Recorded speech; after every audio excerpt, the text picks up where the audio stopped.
Force around the Everybody Eats Scholarship. He will be presenting the graduating senior scholarship winners.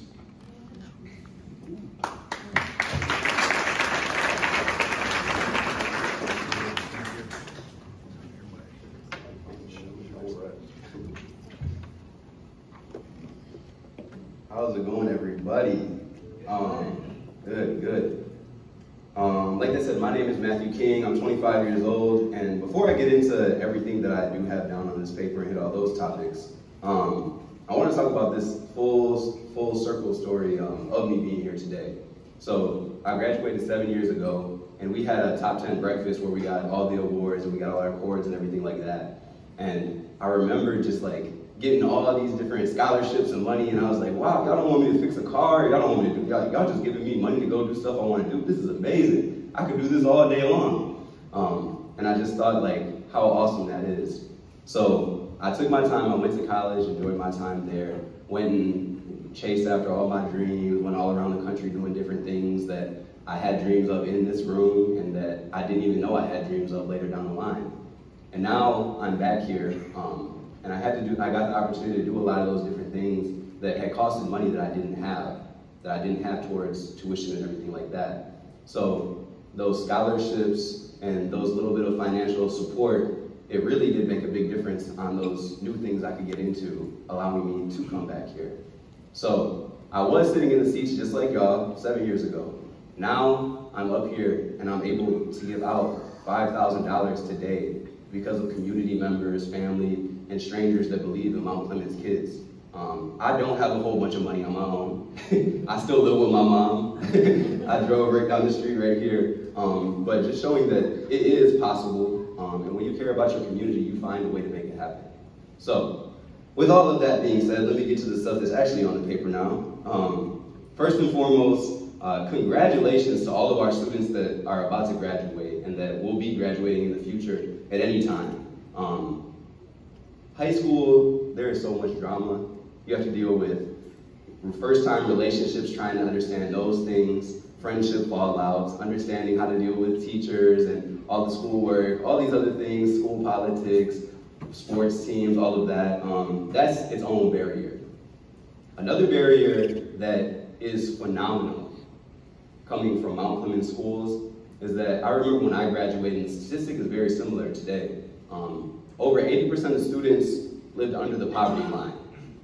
When I was at college, I was doing some research on Martin Luther King and preparing for another presentation, and I read a statistic that said the #1 preventative to adulthood poverty is a high school graduation. So, to be getting these awards and getting these certificates and this money, we are talking about breaking generational curses. None of these different things up here measure up to what y'all are doing. That is something to stand proud for. Another thing that y'all ended up doing was graduating during the COVID-19 pandemic. I don't know if you realize how big of a deal that is. There was so many lives lost. The world was completely changed, and education was turned on its head. Y'all pushed through to graduate during that time. That deserves a round of applause for all of y'all.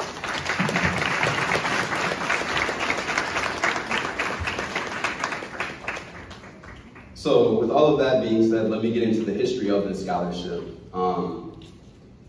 In the summer of 2020, I was supposed to go do an internship so I could graduate on my timeline, which was not the 4-year timeline of college.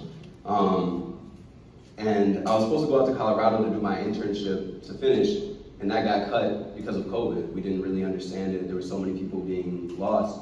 I talked with the organization, and I was supposed to go to California to work out there. That got cut. I talked to a whole bunch of different organizations trying to figure out anything to just graduate on time, and none of it was happening. I was forced to take a whole year off. During that year off, then the murder of Ahmaud Arbery and George Floyd happened. And I remember hearing of the murder of Ahmaud Arbery being lynched in the middle of the street, and the rage that came with that. The frustration of being a young black man in America, not even being able to go for a jog. And not so much later, I heard of George Floyd's death. Again, being murdered in the middle of the street. I read that when I first woke up on social media, and I cried the entire morning. The next morning, I woke up with more tears in my eyes, and the following day, I broke down again. And it was just an extremely hard place to be in. Because of that, it shocked the United States consciousness, and it shocked international consciousness. People took to the streets to protest, to fight for our rights.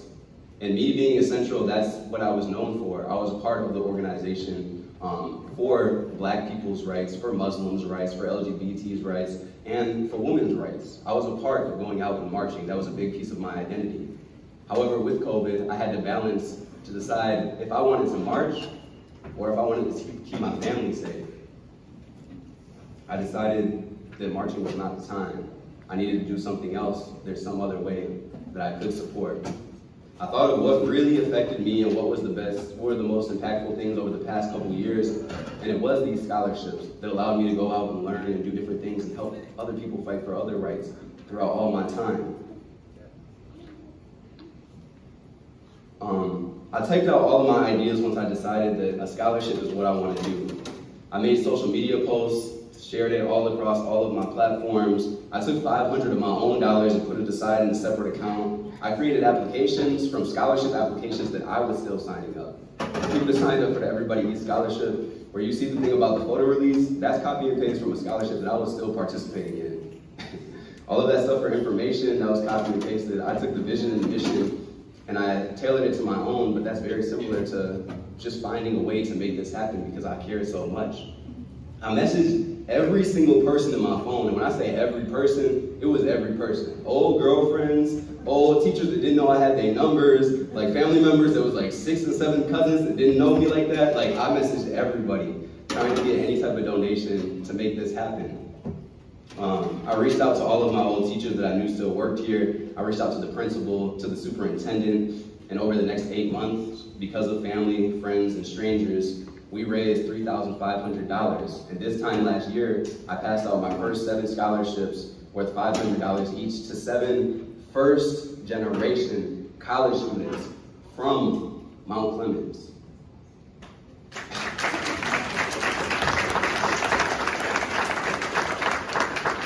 This year, I was able to raise $6,000. And this is not, again, I put $500 aside. I live with my mom. I don't got this money like that. This is people from this year, literally around the world, from every corner of the country have put money down to support Mount Clemens kids. I'm talking people from Alaska to people to Florida, from people North Carolina, all the way out to California. From every stretch of our country, I had people from Mexico, England, and Japan donate money because they believe in kids from the Clem. It is that serious. That is what we are here to do. The purpose behind this scholarship, once again, it is to help my community, a predominantly Black school and a struggling school, and invest in our young and upcoming adults. I want to give back to my community that has invested so much in me. I want to show that you don't need to be rich, or you don't need to be fancy, or you don't need to be a certain age to begin making positive change in your community. And lastly, I wanted to plant a seed in students, young adults, and everyone else that although we may not have much individually, as a community, we have wealth. And if distributed and invested strategically, we can rise above our conditions, even without the assistance or beliefs of governments, of big business, those others outside of our communities that don't believe, and even with doubters in our community. If we care, we can make this stuff happen. So, with that being said, let me get into the winners of the 2022 Everybody Eats Scholarship.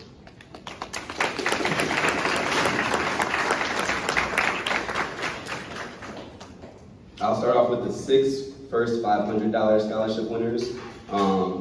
We have shirts here. I got them made. You can look just like me if you want to. And then I'll call the 2 $1,000 winners at the end.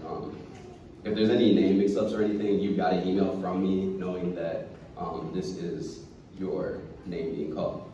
So first and foremost, let's have Jordan come on up.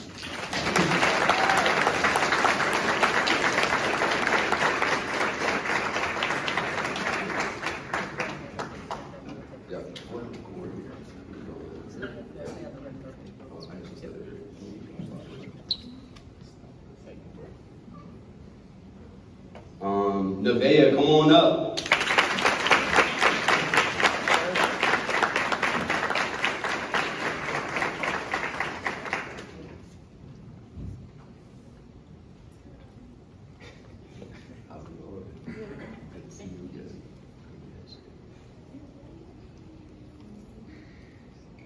Otis, please come on up.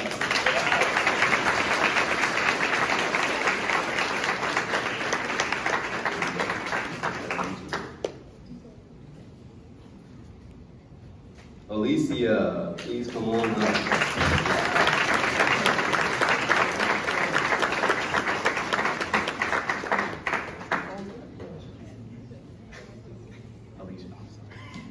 Alicia, I'm sorry. I'm meeting some people for the first time here.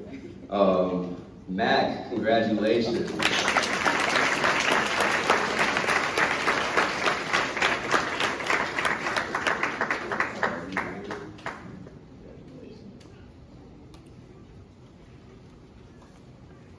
And Aaliyah, please come on up. Congratulations.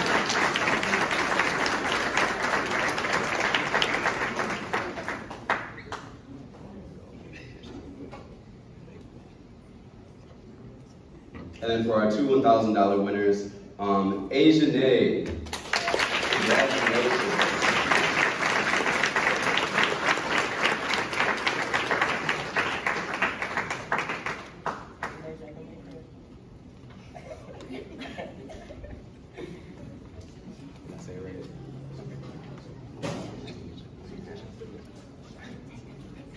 And then last but not least, hold on. Desari. Is Desari here? Desari, congratulations. Let's take a picture real quick, guys.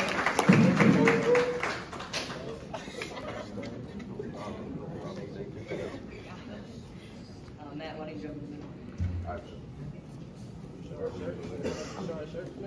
Yeah, whatever you want to do. Show your money, do something. Hold it up, make sure it's all there too. Everything too afterwards. All right, everyone's looking at me. Not Otis, I guess. Here we go. 1, 2, 3. Beautiful.